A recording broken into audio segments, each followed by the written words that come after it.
Hello. Good morning. Hi. That was a lot.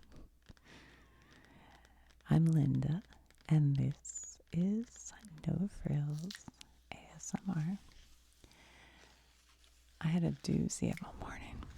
I woke up to thunder crashing outside and lightning, and so I got up kind of early, having my coffee, and I thought, all right, I'll record a video real quick this morning. And I had this idea of doing a video about Andrew Carnegie, and the Homestead. I don't know if they call them massacre, I don't remember, but something I'd heard about on a TV show called The Men Who Built America. And I thought, oh, that's a good story. Also, that TV show is streaming. It's pretty informational. It's pretty good. But while I started researching that, I found out about an incident they call the largest labor uprising in U.S. history. And I was like, wait, what's this? And I have never even heard of it. So I started doing a little research, and I'm not a historian or an expert in anything like this. I just looked stuff up while I had my coffee, and I'm going to share it with you. But usually I come up here and I look things up in the Book of Cultural Literacy, and we read that, as a little primer. Well, guess what? It's not in here. It's not in here. None of it. This book was published in 1994, and there's nothing about it. So I'm throwing this out the window. And I think part of that might be, and maybe this is a little conspiracy, but even in current day, the coal industry has kind of tried to brush this one under the rug a little bit, I think, to the point where within the last 20 years, there was a historical marker for the battle, two different battles that took place, the Battle of Blair Mountain and the Battle of Matewan. I hope I'm saying that correctly, in West Virginia. And they had those markers, historical markers, removed.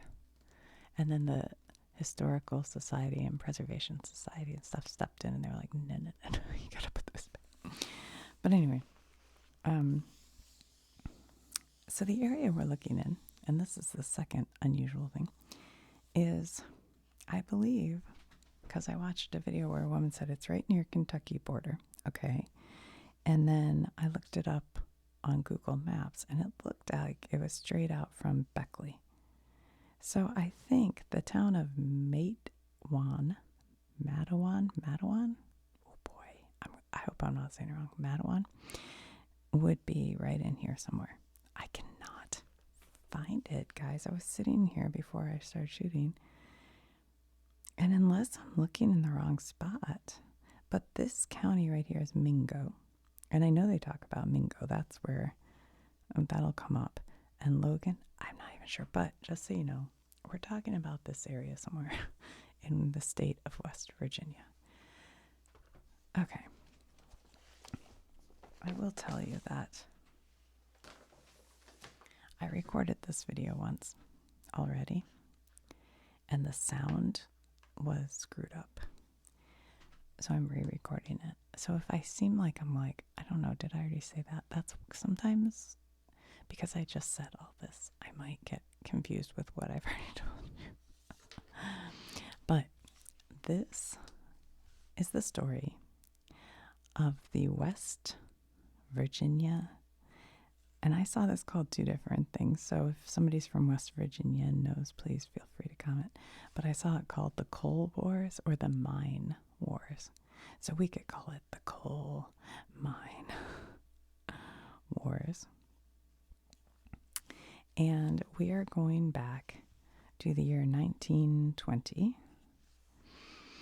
And at that time, in Matewan, that sounds right, Matewan, West Virginia, there was what would be known as a company town. And I have done a video on company store and company town. So please, if you don't know about that, go put in No Frills ASMR company store. You'll find it. But basically, it's where the coal company, in this case, it was Stone Mountain Coal Company, they hire people to come and work for their coal company. And they say, we'll give you housing. And they would give them a little house. And then you'd live in the house and you'd work at the coal mine. And instead of paying you in money that you could take and spend, they oftentimes would give you script or some kind of token system that you could spend at the company store that's there in town, where they completely control the pricing and everything. And if you did anything that the company didn't like, they could kick you out of your housing. And then you're screwed.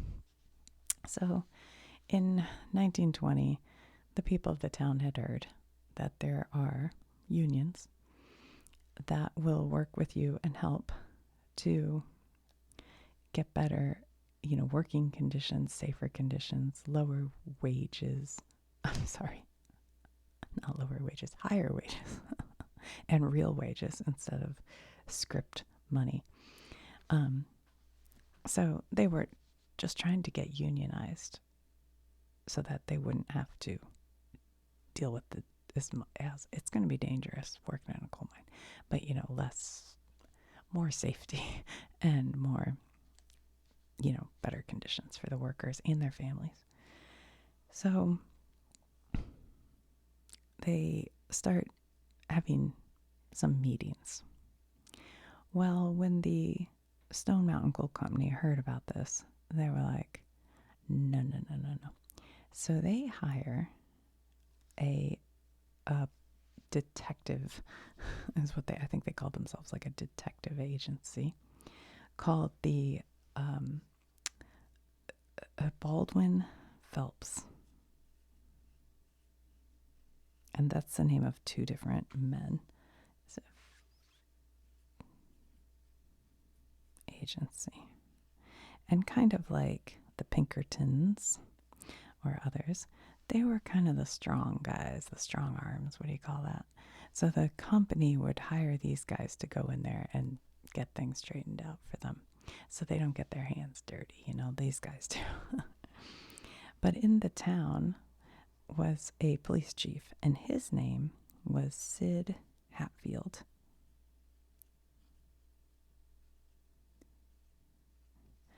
And you might know the name Hatfield from the Hatfields and McCoys. I'm going to put this down because I should put something soft down. This iPad makes a clicky noise. I want to just show you a picture real quick of Sid. Here's a picture. Sid with his gun. So he was the police chief. And Sid was friends with a lot of the guys from town, and he was a supporter of the miners and of their right and need to meet up and try to become part of the, it was the United Mine Workers of America, UMWA, that they were trying to join up or get an organization. I don't exactly know how the mine stuff works, but so Sid supported that. And there was also the mayor, Mayor Testerman, who's part of this story. Okay. I don't know what Mayor Testerman, I think he also sort of supported Sid and the mine workers. All right. So now the mine has heard that there are people who are talking union. And so they bring in the Baldwin Phelps Agency. Now, they come into the town on train, and two of them are Phelps brothers. These are two men, and Phelps has some of his brothers. I think there were 7 men altogether or more, I don't know. But 2 of them were Phelps. And they go into the company town and figured out which men had shown up at a meeting or had somehow talked about meeting up with Union. And while they were at work, they went into the houses and they kicked out the wives and the kids, literally just threw them on the street. All their stuff, threw it on the street. The one description said it was a rainy day and all their stuff's out there in the rain. And they kicked them out of their house. And word of this got back to the miners at their work, I guess, or after work. And Sid and the mayor,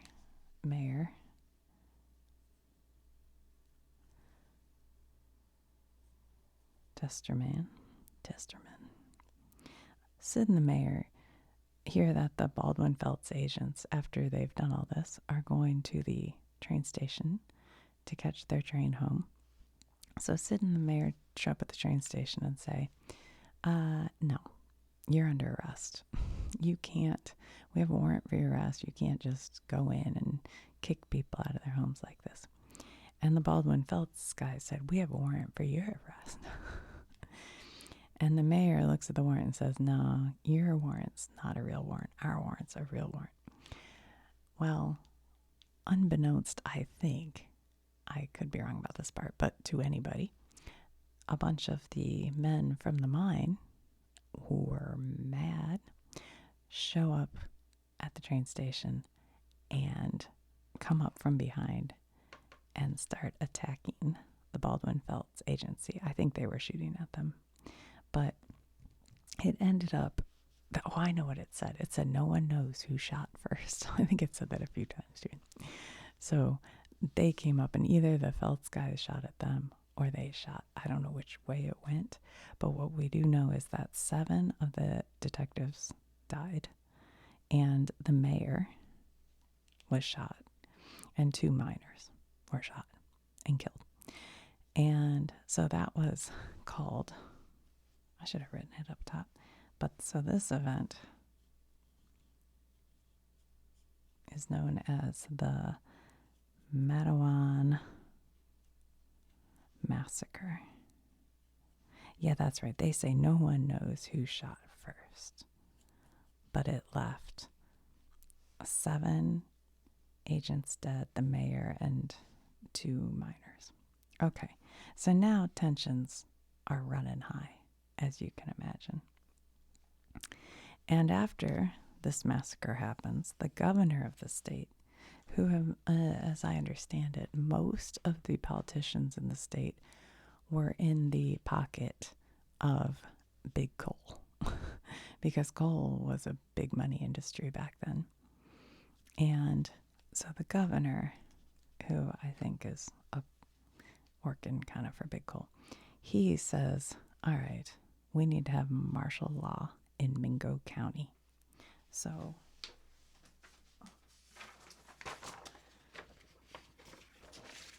Mingo County is right here. So Mingo County is right here. So not in the whole state, but in Mingo County.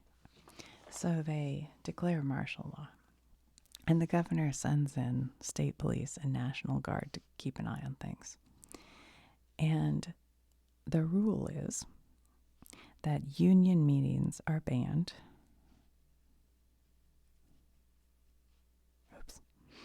Meetings banned. And they can arrest you without due process because it's during martial law. So, arrest without due process, which means you don't get a day in court. You're just going to be arrested and thrown in jail. Well, the men kept trying to secretly meet about starting a union because their work conditions were so poor. And they were arrested. A lot of them were arrested without due process. They were put in the Mingo County Jail. Meanwhile, Hatfield has been brought up to court on charges, I guess, of, I don't know what, I don't actually know. I'm not sure why, but he was acquitted. The charges were dropped, I guess, before they even became a thing, because he hadn't really done anything. But the Baldwin Felts Agency felt humiliated by that. So, in the next year, 1921, Hatfield and his friend, Chamberlain, I don't really know what Chamberlain, it just said he was Hatfield's friend. I'm sure he was probably a mine worker, but I don't know. His name was Ed, I'm sorry, not Chamberlain, Ed Chambers. But anyway, he was somebody kind of important, and he was with Hatfield. And they are showing up at the West Virginia, at a courthouse there. It was called the McDowell County Courthouse. Now, I don't recall exactly why they had to go back to court, but there they are. And they show up with their wives. And there are two sides to this story. There are the wives, Hatfield and Chambers' wives, who said that these men were going to the courthouse. They were unarmed. They were walking up the steps, wives right by them, and they were ambushed by men from the Baldwin Felts Agency, shot multiple times, and that is true, multiple times, with Chambers in the end getting a shot to the head, I think. Yeah, I think so. And then Hatfield, but we're talking a lot of shooting. And that was their story, that they were ambushed. The Baldwin Felts Agency says that Hatfield and Chambers went in fully loaded and were being aggressive, and they shot them in self-defense. So these two men were killed that day on the courthouse steps. And no one was ever charged with any crime for that. Courthouse assassination, let's call it that. I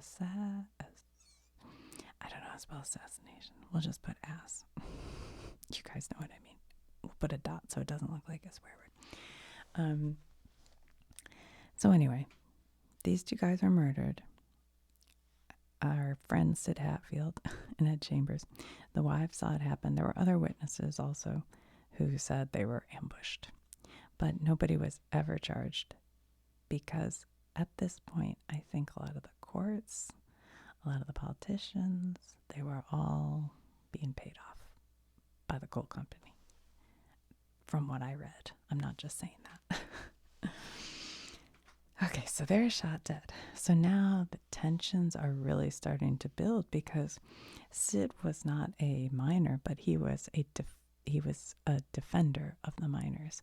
And they really looked up to Sid Hatfield. I mean, it was in newspapers around the country that this guy was standing up for these men who wanted to unionize.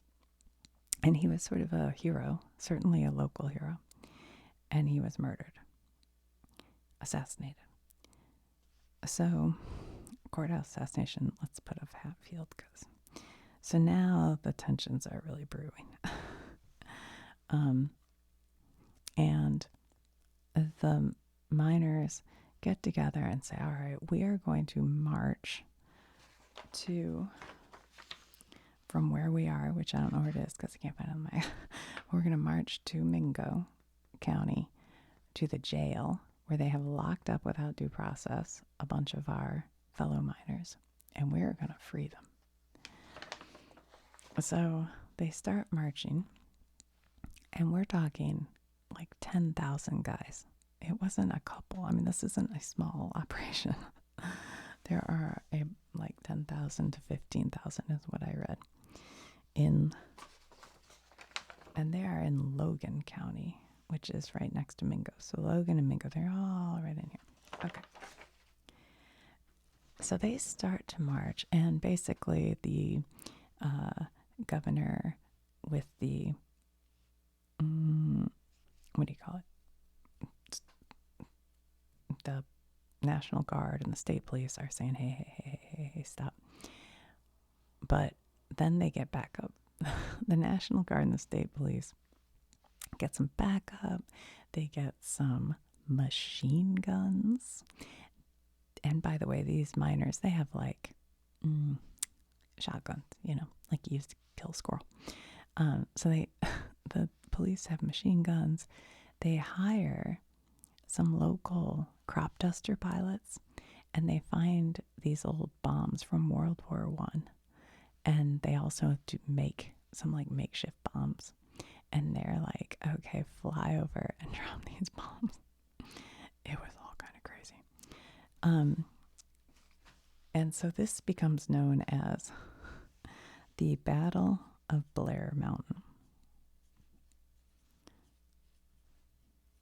Blair Mountain. And this is the battle that is the largest uprising. And you have 10 to 15,000 miners. You have like 3 to 5,000 police and National Guard. And they are kind of, luckily, the area, it's not just flat ground. It's like craggly. So guys can kind of hide out in different little spots, And so they're all over the place. They're all over the forest, the mountains. It's not like a battle where you just have to, these guys have been through the Civil War. They know what they're doing. And when they try to take these crop duster planes and drop bombs, they don't have a really good way to aim them. And so a lot of them end up falling into fields, or they bomb, I don't know, buildings or whatever. Surprisingly, from all accounts, maybe 100 people-ish, I think, died. Or maybe not even that many. I had a little trouble actually finding a real account. And that was kind of lucky because this went on for days and days and days and days. And it was just a shooting back and forth kind of thing.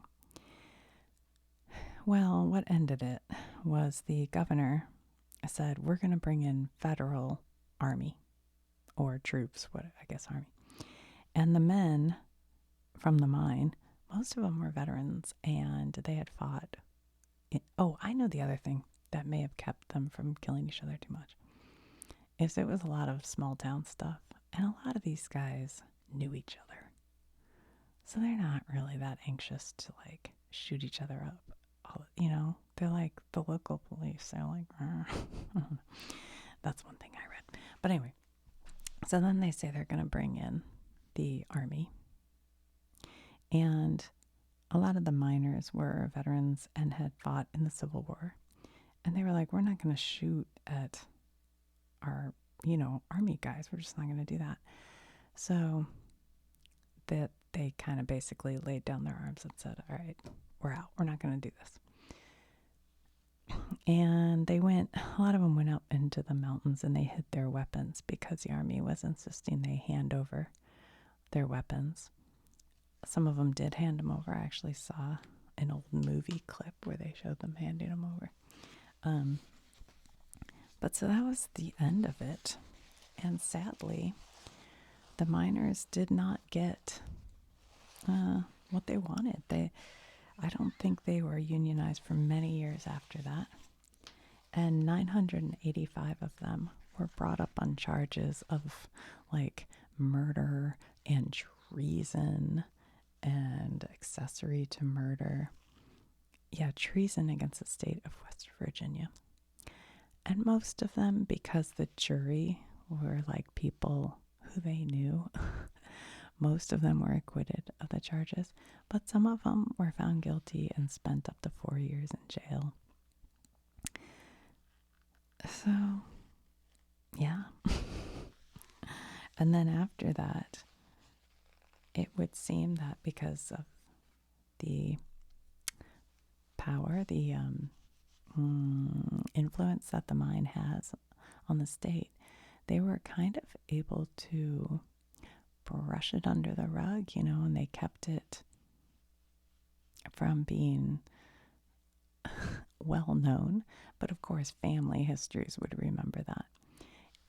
But now they have, in Matewan, they have a wall that runs along, and it has like the whole history. It has the history of the Hatfields and McCoys, has the history of all of this. So that's pretty cool. I saw some pictures of that. And they have some historical markers. And so I think now, like, more people are knowing what went on. But I don't think nationally, like, I've never heard of it. So it's interesting. I'm trying to think if I forgot anything.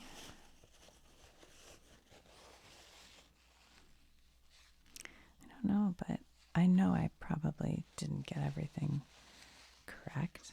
So if you're from the area and you feel like sharing, please feel free in the comments. Or not even from the area, you just know about it.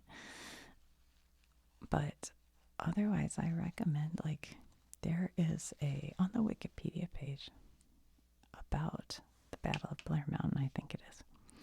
There is an old, like, silent movie from that time. That was probably a newsreel they played or something. And it has actual footage of, like, the miners handing over their weapons. And it shows the area.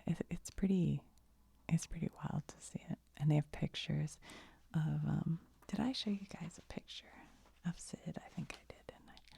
Can't remember if that was this time or when my mic went away.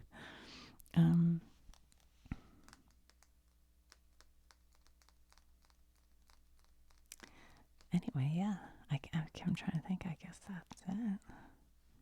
So, an interesting story. The Battle of Blair Mountain. And they say it's the largest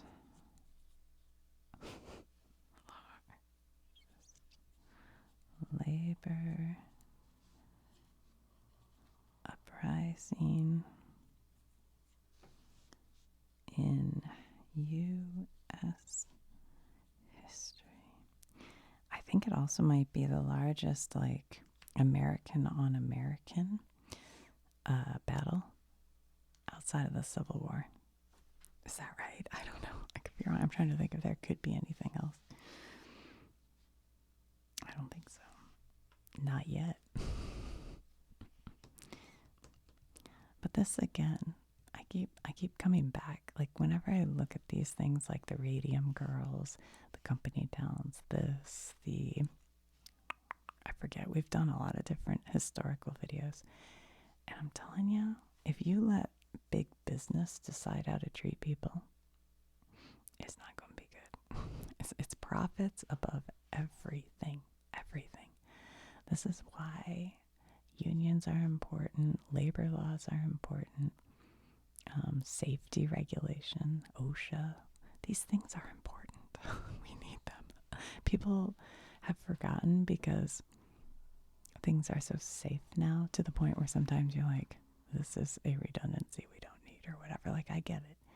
But there's a reason for it. There's a reason for it. Is it perfect? No. Is there a reason for it? Yes. Anyway. All right, guys. Let's go back to seeing if we can find this place. What the? I mean, wouldn't you think it? I'm getting dizzy looking through my magnifying glass right now. You know what magnifying glasses always make me think of is, let's see if any of you remember this, where, okay, imagine I'm looking through this and I go, I see Linda, I see Joey, I see David, I see Nancy. Does anybody know what I'm talking about? If you do, comment below, just say the words and nothing else. People will be like, what? What is that person saying? Anyway,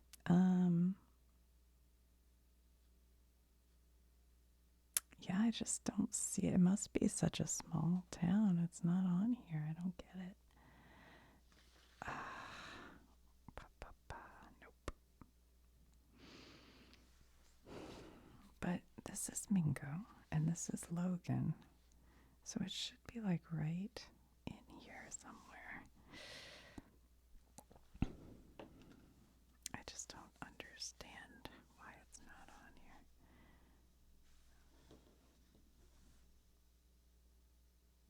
I see Logan, Mount Gay, Holden, Ferndale, Mitchell Heights, Wilsondale, Breeden, Hewlett.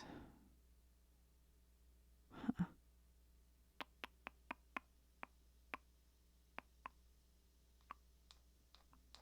Yeah, I don't know. Let's see if in the cultural literacy they have Sid Hatfield. I didn't actually try to look him up. I mean, they'd certainly have the Hatfields and McCoys, which I have to do just a separate video on that because I don't really know much about it, to be honest.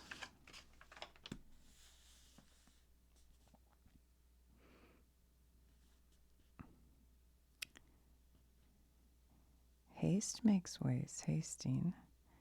Cape Hatteras. Hatchet. What? They don't have the Hatfields and McCoys? What? How can that be? Huh. Wow. I mean, they don't have... Yeah, I don't think they have any of this. I already looked up the Blair one.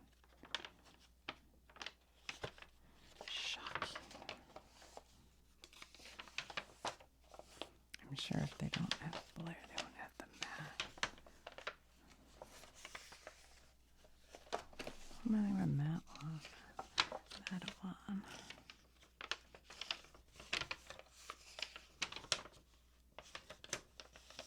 Let's see, Matewan, S-T.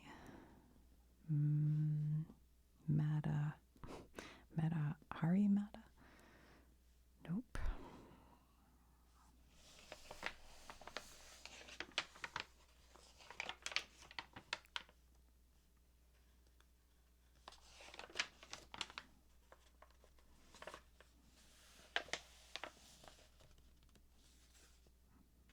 I can't believe they don't have the Hatfields and McCoy. That is surprising.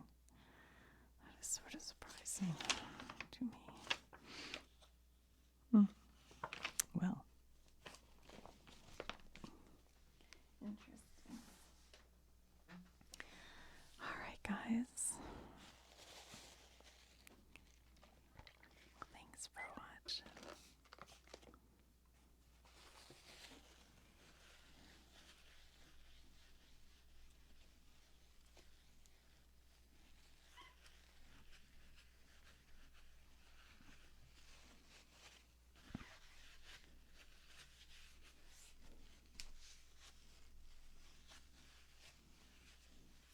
You know, it's kind of interesting with West Virginia. I did a video just on West Virginia. But politically, I mean, going back Civil War, they were Union. Is that right? Yeah, that's why they broke away from Virginia, right? But then they were historically a Democratic state because of how many Union members, like, you know, United Miners, things like that. And it used to be that the Democratic Party was the party of Union people. But then more recently, they started to feel that the Democrats, and this is just based on what I read, based on, you know, whatever, but were, what's the word I'm like, elitist, and that Trump was like a man of the people.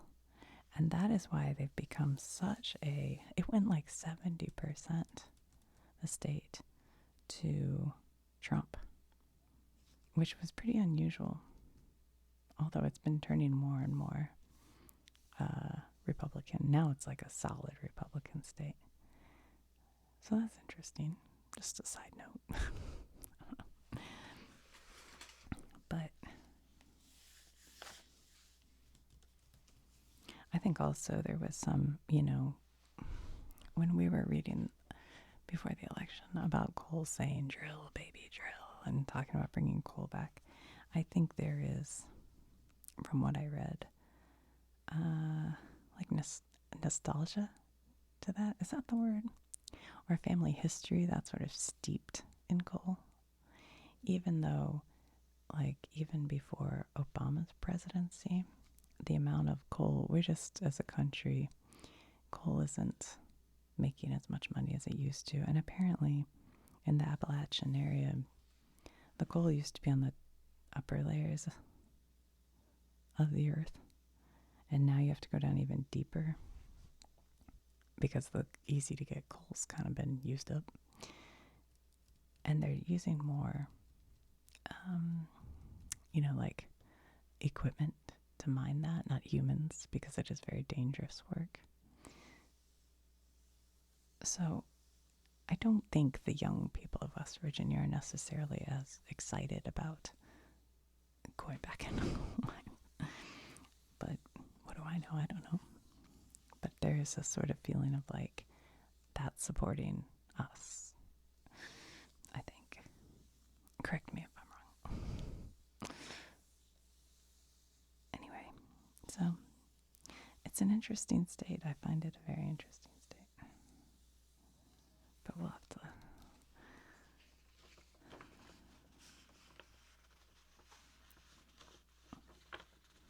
look at it some more. I told you I went backpacking in, where was it? Is it here?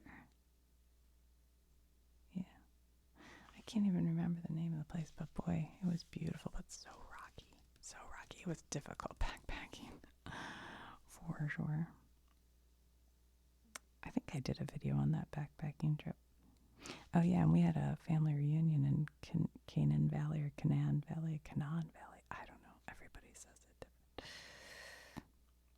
I went backpacking in, I'm just blanking the name of it, but really beautiful. Anyway. All right, guys. I'll talk to you soon.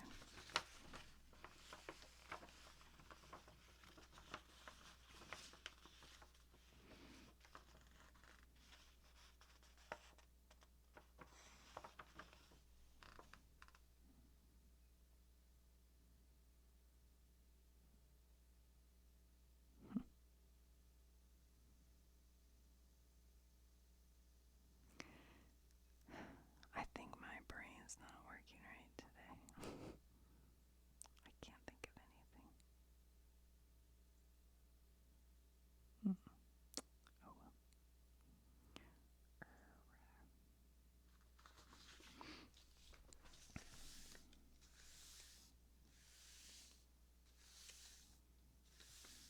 You know what else they have in West Virginia?